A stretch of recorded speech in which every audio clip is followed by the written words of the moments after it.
ப்ரூஸ்லியோட சக்சஸுக்கு காரணம் தெரியுமா? ப்ரூஸ்லியோட சக்சஸ் என்ன காரணம்? ஒரே வார்த்தை, அவன் படிச்சது.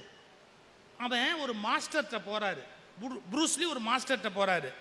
அவர் எடுத்த உடனே அவருக்கு அந்த கலையை கற்றுக் கொடுக்கல.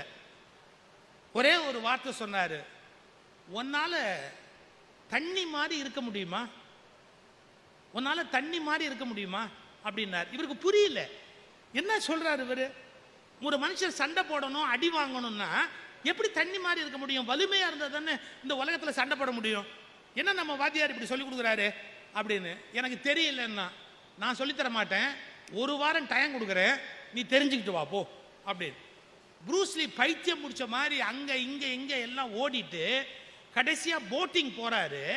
போட்டிங் போகும்போது எரிச்சல்ல இந்த கையை எடுத்து அந்த தண்ணியில ஓங்கி ஒரு அடி அடிச்சார்.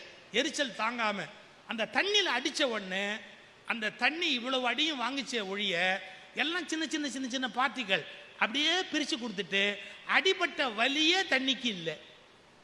அப்பதான் யோசிச்சு பார்த்தான், ஆஹா நம்ம மாஸ்டர் சொன்ன விஷயம் என்ன அப்படின்னு கேட்டா, நான் கல்லு மாதிரி இருந்தா அடிச்சா வலிக்கும், ஆனா நான் தண்ணீர் மாதிரி மாறினாதான் எவ்வளவு அடிச்சாலும் எனக்கு வலிக்காது.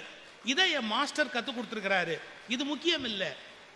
ஒரு அருவி மேலேந்து விழும்போது பார்த்திருக்கியா, அது மேலேந்து விழுற தண்ணி பாறையை உருட்டும்.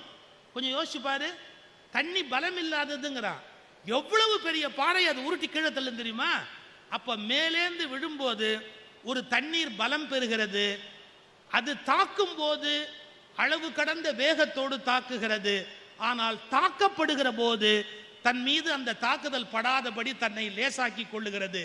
ஒரு மிகச்சிறந்த குத்துச்சண்டை வீரன் தண்ணீரை போல் இருந்தால்தான் வெற்றி பெற முடியும் அப்படின்னு ப்ரூஸ்லி கண்டுபிடிச்சான்.